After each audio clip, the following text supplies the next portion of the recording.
पर फिर सो equilibrium condition का मतलब क्या? इक्विलिब्रियम कंडीशन मतलब net force acting on the body is zero.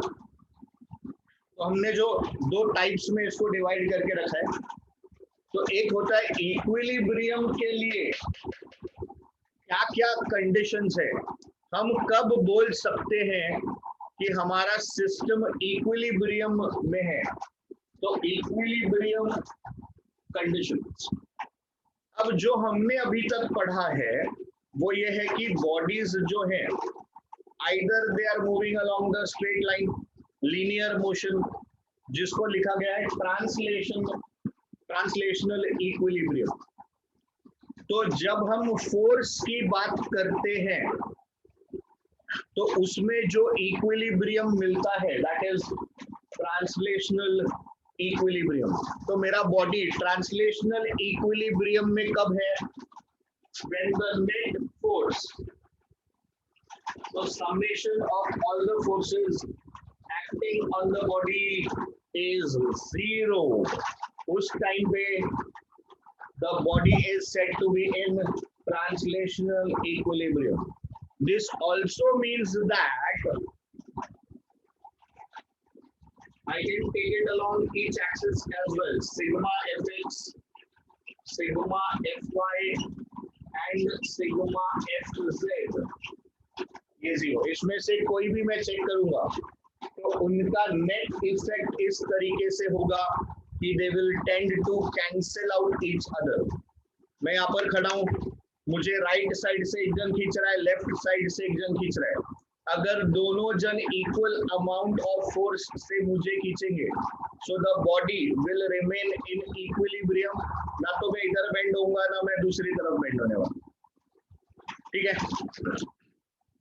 Translational equilibrium आई बात समझ में आई? तो कोई भी बॉडी इक्विलिब्रियम में कब है? when the net force acting on it is zero, तो हम बोलते हैं उसको under equilibrium conditions this is equal to this, correct है ना? वही आपका इक्विलिब्रियम कंडीशन होता है। अब आइए रोटेशनल इक्विलिब्रियम में, तो जिस फोर्स के वजह से रोटेशन कॉज होता है उस फोर्स को क्या बोलते हैं हम लोग?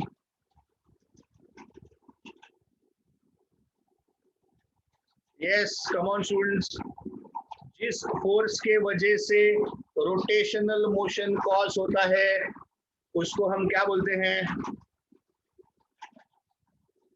उसको टॉर्क बोलते हैं।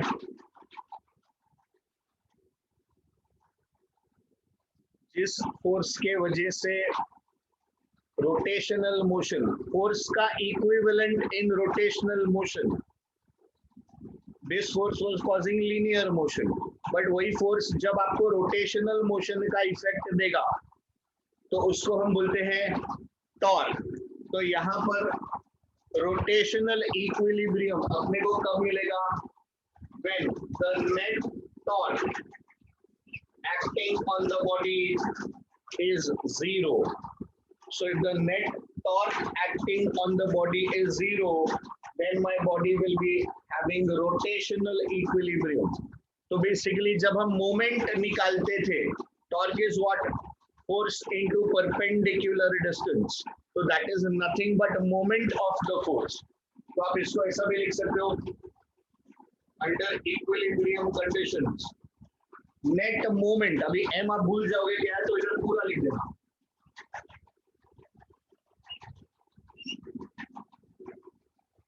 सो मोमेंट कैन बी जीरो। इसको और एक तरीके से लिख सकते हैं हम लोग,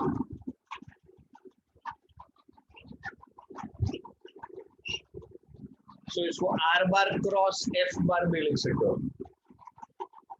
तो आपको कंडीशन टेस्ट करना है, टॉर्क दिया तो टॉर्क कर लेना, मोमेंट है तो मोमेंट कर लेना, force multiplied by perpendicular distance, anti clockwise रहेगा तो पॉजिटिव, क्लॉकवाइज रहेगा तो नेगेटिव। ये साइन लेना बहुत जरूरी है, नहीं तो वो कैंसिल नहीं होगा। और तीसरा हम लोग इसको लिख सकते हैं are bar cross F bar. ये आपके conditions of equilibrium, types of equilibrium. तो पहला कैटेगरी है मेरा अनस्टेबल इक्विलिब्रियम।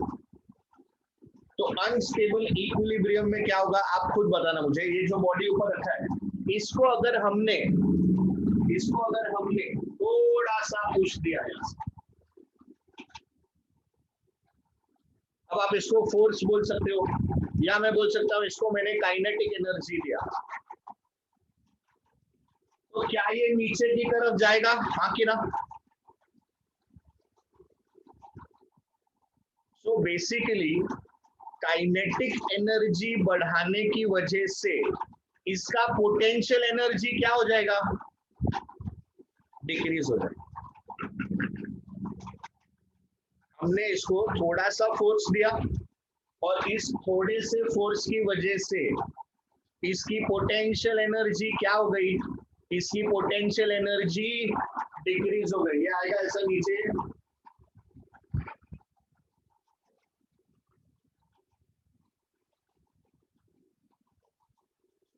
और फिर ये आगे चलने लगे।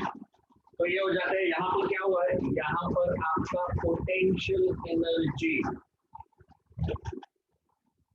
डिक्रीज हो गई। तो इस टाइप के इक्विलिब्रियम को बोला जाता है अनस्टेबल इक्विलिब्रियम। अब यहाँ पे देखिए स्टेबल वाले के साथ क्या होने वाला है। देखिए इस पॉइंट में आपने इसको थोड़ा सा ऊपर लेके गया, आपने इसको थोड़ा चढ़ाया। ये अनस्टेबल वाले लोग वही होते हैं जिसको आप चढ़ाते हो फिर वो बेचारा गिर जाता है। आप लोग ऐसा अपने दोस्तों के साथ भी करते हो, है ना? कुछ लोग होते हैं इधर, वो है इधर, उनको मालूम है कि वो इधर है, आप उनको थोड़ा चढ़ाओ छोड़ दो तो थोड़े टाइम के लिए वो इधर उधर होते हैं, बट यू विल फाइंड कि once again they will settle down at their original positions. मतलब यहाँ पर आप देखो जो पोटेंशियल एनर्जी है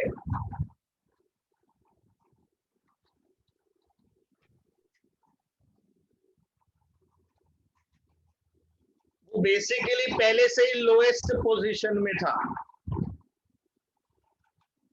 वैसा वेवर भी नहीं हुआ। यहाँ पर कैसा है, वेवरिंग है ना?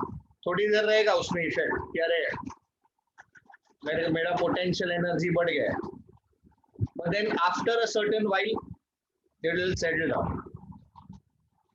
और न्यूट्रल वाला देखिए, न्यूट्रल वाला इज लाइक योर सेंट्स, ये आपके संत लोग जो होते हैं, जेन्युइन संत लोग की बात करो। आप इसको कितना भी काइनेटिक एनर्जी दो, कितना भी फोर्स दो, कितना भी काइनेटिक एनर्जी दो, बट आप देखो इसके पोटेंशियल एनर्जी में एब्सोल्युटली नो चेंज। तो वो जैसा है स्थिर, एकदम स्थिर, वो जैसा है वैसा ही उसका पोटेंशियल एनर्जी मेंटेन रहता है। अब बोलोगे सर ये और ये तो सेम ही है, एक्चुअली आप ध्यान से देखोगे तो ये भी बाद में ऐसा ही बन जाता है। अनस्टेबल था, अब अनस्टेबल था, नीचे गिरा दिया आपने, ये इधर आया, बाद में जब इधर चलने लगेगा तो वो क्या हो जाएगा, वो न्यूट्रल हो जाएगा। So finally everything has to come here only. ये चल रहा है, फिर फाइनली वो वापस सेटल हो जाए। तो फर्क क्या पड़ा भाई, तीनों में आपको फर्क क्या पड़ा, इसको कैसे हम समझेंगे? तो अगर आपका पोटेंशियल एनर्जी जितना है, हाइट पे थे ना, पोटेंशियल एनर्जी ज्यादा है, बाद में पोटेंशियल एनर्जी कम हो गया, तो बेसिकली आपका वहां पर पोटेंशियल एनर्जी क्या हो रहा है, डिक्रीज हो रहा है। तो वो अनस्टेबल का सिचुएशन। स्टेबल में क्या होता है, आपका पोटेंशियल एनर्जी थोड़ी देर के लिए बढ़ता है, बट फिर बाद में it settles down to the normal. And lastly neutral वाले में क्या होता है, ideally no change, potential energy में कुछ भी फर्क पड़ने वाला नहीं है। तो ये तो हो गया थ्योरेटिकल आंसर, थियोरी मिला तो आप ये लिख के एक्सप्लेन कर सकते हो। बट यही चीज को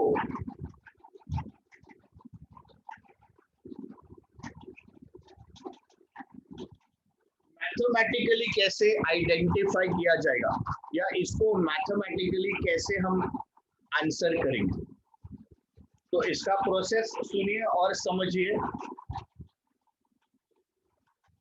will be given a function of x, x की हम लोग लिखते हैं ना f of x is equal to, तो ये u represents energy, तो आपको एक एनर्जी का फंक्शन दिया जाएगा, it will be a function in x। अब आपको क्या करना है, आपको उसका डेरिवेटिव लेना है, एक बार डेरिवेटिव लेना है,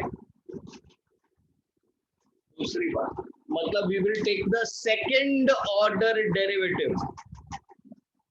See, this is known as, mathematically this is known as maxima and minima.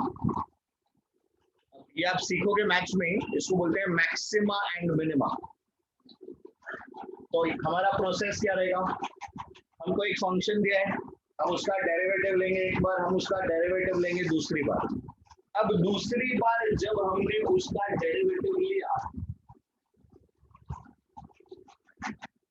तो अपने पास तीन पॉसिबिलिटी हो सकती है, अपने पास में तीन पॉसिबिलिटी हो सकती है। क्या तीन पॉसिबिलिटी हो सकती है? पॉसिबिलिटी नंबर वन कि after taking the derivative twice मेरा final answer comes with a negative sign, my final answer comes with positive sign, और तीसरा चांस है मेरे पास या तीसरा पॉसिबिलिटी है कि the final answer comes out to be 0। तो अगर ये तीन के अलावा और कोई पॉसिबिलिटी हो ही नहीं सकता, आप दो बार डेरिवेटिव लोगे तो आपके पास में साइन जो है या तो नेगेटिव साइन आएगा या फिर पॉजिटिव साइन आएगा या फिर 0 आएगा। ठीक है, तीसरा ये तीन के अलावा और कोई भी पॉसिबिलिटी नहीं है। 0 आने का मतलब क्या है? 0 आने का मतलब है कि फर्स्ट वाले डेरिवेटिव में आपको नंबर मिल चुका है, derivative of a constant is 0, और यही तीन आपके तीनों इक्विलिब्रियम्स है। तो अगर आपके पास में नेगेटिव मिल रहा है तो आपका अनस्टेबल इक्विलिब्रियम, पॉजिटिव मिल रहा है स्टेबल इक्विलिब्रियम, और 0 मिल रहा है तो न्यूट्रल इक्विलिब्रियम। अब सवाल ये है कि डेरिवेटिव्स आपको आता है कि नहीं आता? हाँ भाई बताइए, आपको डेरिवेटिव्स आता है कि नहीं?